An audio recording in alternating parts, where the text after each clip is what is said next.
The next environment that we're going to look at are the grasslands. The prairie and the Great Plains of North America are grasslands.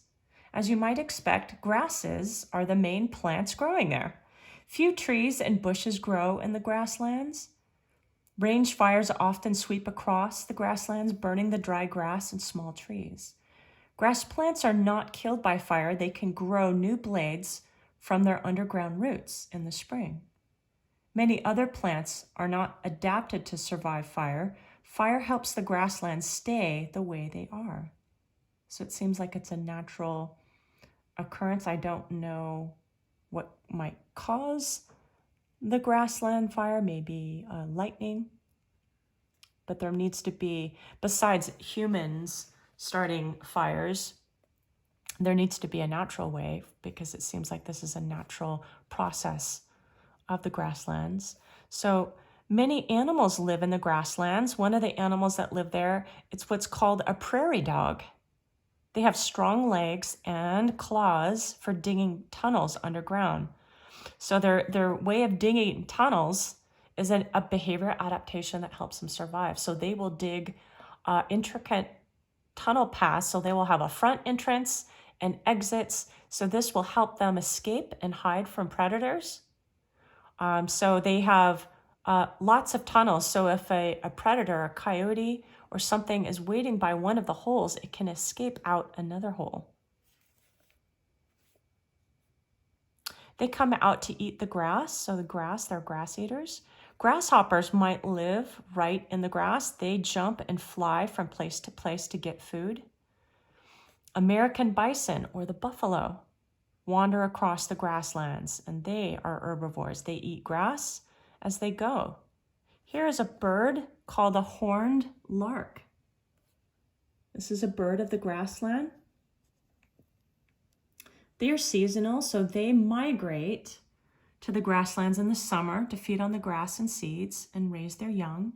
And in the winter, the horned larks go south where it is warmer. So migration is a behavioral adaptation, and it's instinctual. They're just born knowing what to do and where to go, and they go as a group. So here's a picture of an American bison or a buffalo. These great animals used to be in our Midwest in the hundreds of thousands. There were many, many of them. Today, there are fewer. They almost became extinct when more Americans settled here. They're a relatively gentle animal, but they travel in herds and packs. And you can see their horns are a great adaptation for protection. And you can see what's interesting is the eyes are on the side of its head. So it isn't a predator because it's an herbivore. It doesn't hunt animals. It eats only grass and seeds. So it needs its keen eyesight to watch out for predators. And basically the main predators for the bison are humans. Here's a picture of a prairie dog that we were just discussing. One of their adaptations is their strong hind legs. And you can see their paws, and they have little claws for digging their tunnels. And notice the eyes on the side of its head to give it that full, keen eyesight to protect it from predators so they can escape and hide and get away.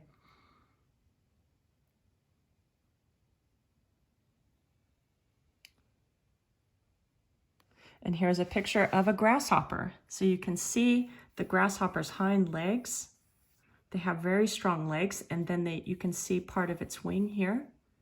So these grasshoppers, one part of their adaptation is that they can fly. And then they have the strong hind legs for jumping and hopping. Also, they have a camouflage. You see how it matches the color of the grass. So that gives it its camouflage. The next environment that we're going to look at is the tundra. The tundra is one of the coldest places on Earth. It is cold and frozen most of the year. This picture is a picture of the tundra in the summer. And here it looks like a picture of a caribou.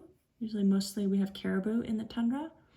So you can see where there you don't really see snow right now. But tundra, we have a lot of tundra in northern Alaska. Is tundra during the winter, the ground is frozen. Days are short, plants stop growing, and most animals seek shelter from the snow and the wind. Only animals with thick fur or feathers can survive the tundra winters.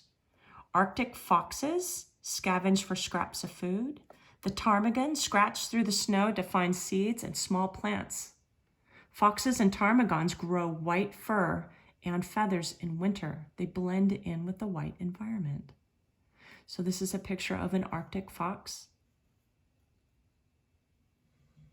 And it's a fascinating adaptation that when it nears winter, their coat just turns white, and also the bird, the ptarmigan, their feathers grow white. They grow white feathers.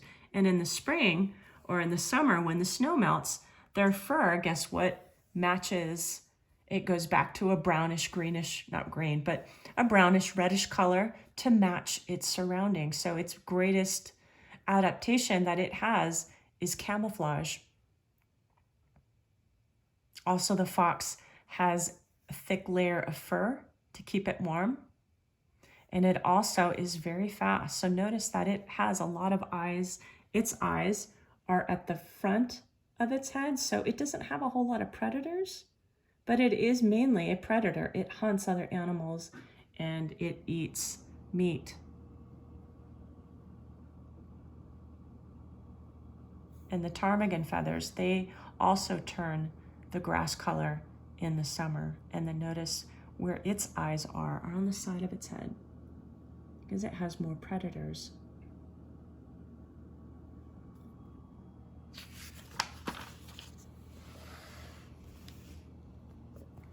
Here's another, a snowy owl. It also lives in the tundra. And so in the summer, the days are long and the weather is warm. The soil defrosts, the tundra comes to life. Millions of mosquitoes swarm over the pools and marshes where they reproduce. Millions of birds come to the summer tundra to raise their young. Summer is also when the snowy owl raises its offspring. So it will lay eggs and hatch its eggs. The young owls have a better chance of surviving in the warm summer than it does in the cold winter. So this is a good time to lay eggs and hatch its eggs. The owl catches mice and voles to feed its young. A vole is like a type of mouse. It also catches baby birds and fish from time to time. The tundra goes through big changes in weather over the year. Animals that don't have structures to protect themselves from the cold have to leave after the summer is over in order to survive.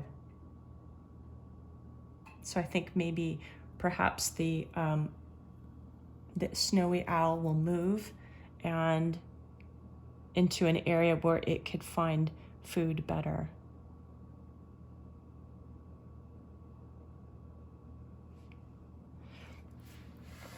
The next environment that we're going to look at is the ocean. The ocean covers 75% of the Earth. So it's pretty incredible how most of our Earth is covered in water.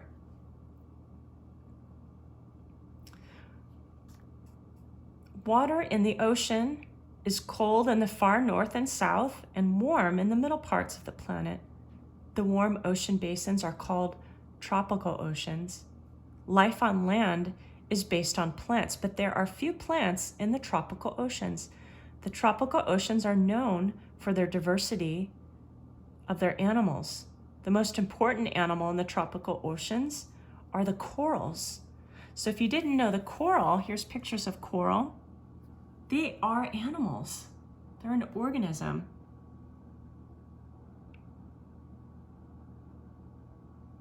They surround themselves with hard shells for protection.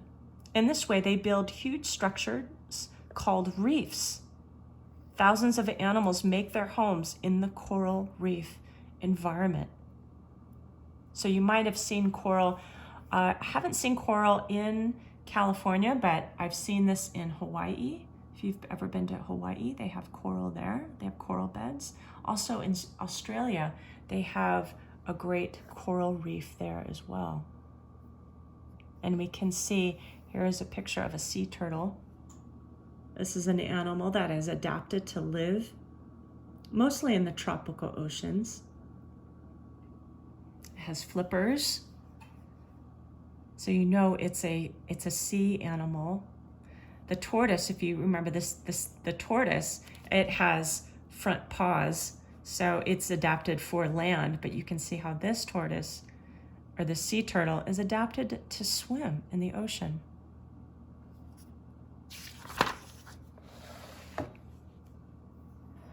The corals build huge reefs that provide many places for other animals to grow, hide, and find food. The reef benefits animals that need a surface to stick to, like snails and clams. The reef benefits animals that need places to hide, like shrimp and lobster. It also provides a resting place for ocean travelers, like the green sea turtle. Some ocean organisms live part of the year in the cold ocean waters and other times of the year in warm tropical ocean waters. An example of this is the humpback whale. So they migrate up north and then they come back down. So they are doing always a long ocean swim. Humpback whales are found in the ocean and seas around the world. They migrate up to 25,000 kilometers each year. They feed on krill and small fish in the summer in the cold polar environment. In the winter, the whales migrate to tropical waters to give birth to their young. They don't eat during that time, but live off the fat on their bodies built up during the winter. Adult humpback whales are very large mammals. They're one of the largest in the world. The blue whale is the largest animal on Earth. The humpback are 15 to 17 meters long. And remember, a meter is 36 inches. No, a meter is 36 inches. No, it's bigger than that. A little bit longer than a meter. Or a yardstick. A yard is 36 inches, and a meter is a little bit longer than that. I think it's 39. So they are really, really big, very big, long animals.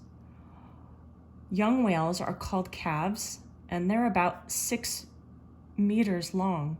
That's about 9 feet long. Humpback whales are adapted to live in both polar, which is cold, and tropical waters at different times of the year.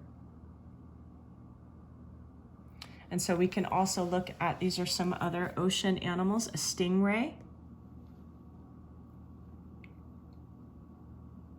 They kind of float and they eat, their mouths are on the bottom of their bodies. So they will hover and cover their prey and eat it that way. And this is a type of fish, it's called a butterfly fish. You can see the coral reef in the background, so this is clearly a tropical fish. And you can notice a lot of tropical fish have bright colors.